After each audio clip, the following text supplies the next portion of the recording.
Hey y'all, it's Candace from Little Steps Big Happy. I blog about health and fitness tips for moms. And today I wanted to share a video about something that I have definitely been experiencing since all this stuff with the coronavirus and the quarantines and the shutdowns. And I thought maybe some of y'all have been too, and so I figured I would talk about it. So today's video is about 3 types of overeating that kind of sneak up on you when you're stuck at home or dealing with a situation like this. And the reason I wanted to talk about it is because I know for me personally, I don't want to have one extra thing that I have to get back on track with when all of this is over. You know what I mean? Like, we're going to have to get back on track on getting out of the house and getting back to our normal routines and dealing with all of that and trying to get back to normal life. And I don't want to have created all of these really bad eating habits while I've been stuck at home and we've been on the shutdown and the quarantines. And I don't want to have gained out a bunch of extra weight too, so that now I'm dealing with getting back to normal life and having to get back on track with all of that. I just don't want one other stress, worry, concern, yada yada, kind of weighing me down when things get started again. And so for all y'all who are kind of feeling the same way, you don't want to be dealing with that too, I thought I would share some tips. So there are 3 types of overeating that kind of tend to sneak up on you that we don't often recognize, but they're the ones that are the most common. So number 1 is overeating out of stress. Now, this is a big one for me, and this is one that I really have to really pay attention to. But I mean, when I'm stressed out, when I'm anxious, when I'm worried, when the kids are driving me batty, I promise you one of the very first thoughts in my head is, I need a snack. I need a treat, I need something, I need to go eat something because I will feel better if I do. And, for a lot of us, eating food, and especially, junk food, something high in sugar, high in carbs, we do feel better for a minute. It tastes good, we feel better, we're distracted from the things that are worrying us or stressing us or frustrating us. But there's a pretty big downside to it. I mean, not only, the excess weight that you're going to gain eating food that your body doesn't need, is 2, you're creating this unhealthy association between food and feeling better. And then 3, your problems don't disappear. Nothing changes. And then a lot of us, if you're kind of on the road to either losing weight or trying to be healthier, you usually end up feeling a little guilty or a little bad, you know what I mean? Or you feel like you don't have any control over food because here you were trying to do good and then you went and, inhaled a bunch of cookies because you're having a bad day. But, bad days happen. Bad days come along. Like this situation right now, this is huge. And if your recourse for dealing with your emotions is to go eat, I mean, you could be eating nonstop right now with all the things that are going on. So here's some things that you can do if you know that your tendency is to kind of want to eat extra when you're stressed. Obviously step 1 is focus on recognizing if you're eating because of stress, or because you're actually hungry. You got to kind of know the difference. And then next, kind of realize, okay, hey, let me check myself. This is not going to fix my problem. I'm going to feel better for a second, and then I'm probably going to feel worse later. And then the problems that are stressing me out are still going to be there. So, what you really want to do is find a better way to deal with it. Like A, identify what's stressing you out, and then B, how can I feel better right now without going to eat? What else can I do to de-stress? Like, am I tired? Can I go take a break? Am I stressed because the kids are driving me batty? Tell them to go take a break. You know what I mean? Hey, mom's gonna go sit in a room for 30 minutes because I'm getting stressed out. You know what I mean? If something like you're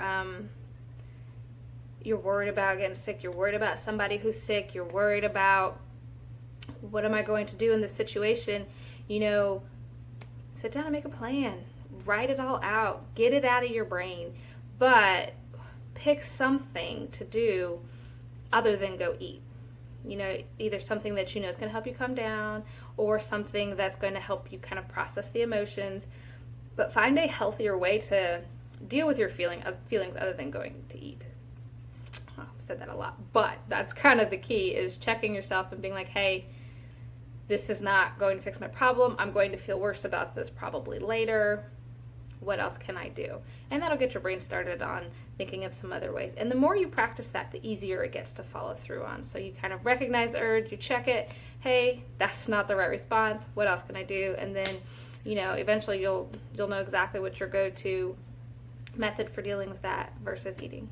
So number 2, the second type of eating that sneaks up on you is eating out of boredom. So a lot of times you kind of hit a lull and you're like, well, I don't want to go do anything. I'm just kind of sitting around. Let's go eat. Let me go see what's in the fridge. I could do with a snack. And this is really common if you're used to your day being super busy and the only downtime you have is eating, then you kind of have a natural association of, okay, well now I'm sitting, I'm resting, I should be eating. And the reality is if you're not hungry, that's not going to do you any favors. You need to, again, kind of check yourself and be like, am I really hungry? No. How am I really feeling? I'm kind of bored. I want to be entertained. So then, hey, what else can I do? I mean, now is the time to do the stuff you feel like you've never had time to do. You know what I mean? Like, try out a new hobby, hop on social media, talk to some friends, make a phone call to somebody. You know what I mean? What's some chore task around the house that you just have not been able to get to that now you have ample time? Don't let food be your distraction. Again, you're probably going to regret it later. I can't ever tell you that there was a time that I ate to solve a feeling or problem that wasn't hungry, that when the food was gone and the enjoyment of eating it was gone, that I wasn't like, oh, that was worth it, I'd do it again. No, I'm usually kind of like, okay, that isn't helping me get to where I want to go. I kind of wish I had figured something else out. Do you know what I mean? So you don't want to kind of compound that. And again, this boredom's still going to be there when the food is gone. You're still going to be bored. You don't want to spend your entire day eating. So if you're eating because you're bored, you need to go find something to entertain yourself that's going to last longer than the 15-20 minutes that you're eating. You know what I mean? So that's boredom. And then number 3 is you're making sure that you eat all the leftovers, your leftovers, maybe your kids' leftovers, because if things are financially a struggle right now, or you're worried about being able to get to the store to get food, you're like, oh my God, somebody's got to eat this. I can't waste this food. That's terrible right now. I got to clean my plate. Everybody needs to clean their plate because we can't waste food, either financially or because you're worried about being able to get more. And I know this one is hard, and as somebody who grew up cleaning her plate, it is difficult, but some things to keep in mind are that really eating all your food is not preventing it from being wasted, okay? It's not putting it to a good use. If you're eating food you're not hungry for, you're not using it well. That's not getting your money's worth. The best thing you could do would be to save it for later. And if it's a few bites, you're like, okay, well, that's not worth saving. Well, if it's not worth saving, it's probably not worth eating either.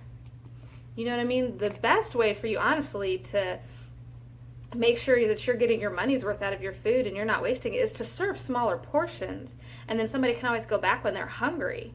But then that way that you're not putting food on a plate that then, you've got a third of it or, a quarter of it or a few bites left over that nobody wants to eat. And then you're like, well, somebody's got to eat it or it's wasted. Serve smaller portions. Make your food last longer. Not let me eat it all when it's in front of me. Does that make sense? If you're trying to let your food last longer, it's going to last longer. So if you're worried about getting more, you've got more time with it. And then 2, you're going to get more money's worth out of that food. It's going to last for a longer period of time. That's a much better way to make sure that's not wasted. Now, it's hard when you're getting used to how much you really need versus this is how much is on my plate and I'm going to eat it. But again, every time you practice it, it gets a little bit easier and a little bit easier. So you leave a few bites behind because hey, I'm really done. And then, okay, I have to throw this away, but if I was eating it, it's not getting put to any better use, especially if your body doesn't need it. It's not then useful because you ate it. It's probably hindering any of your health efforts, which makes it a whole lot more harmful than helpful, and two, that's food that had you saved that and not put it on your plate, maybe somebody else could be eating later. Okay, so that's kind of something to think about. So you throw it away, whatever, put it down in the disposal, and that sucks for a minute, but you can then be like, okay, the next time I serve myself, I'm going to give myself that much less. So if there was 3 bites left, I'm serving myself 3 bites less for next time. Does that make sense? So it visually gives you an indicator of how much you can serve yourself less the next time, but you won't recognize that if you eat it, because you're not going to see it, you're not going to know. You're just going to be like, well, clearly I ate it all last time, so I'm going to eat it all this time. So again, see how much you really have left, and then go ahead, get rid of it, throw it away, accept it. It hurts a little bit, I know, but it's so much better in the long run. Okay, so those are 3 types of overeating to watch out for. I know it can be tricky to recognize these things, but I really, really encourage y'all to try, because it can make, like I said, it can make a big difference when all of this is over, whether you're like, wow, I ate my way through that, I'm upset at either how much weight I've gained, or I feel terrible, or my body doesn't feel good because I've eaten all this stuff, versus, okay, this is over, and I'm getting back to all these other parts of my life, but this is one area that I stayed on top of, I stayed on track, and now I can just keep trucking along. That is my plan. I think it's going to be a good plan. I feel good about that. If y'all ever want any help working through this stuff and kind of getting some more information about what it looks like in the day-to-day nitty-gritty, send me a message and let me know. I hope y'all have a good day. Bye.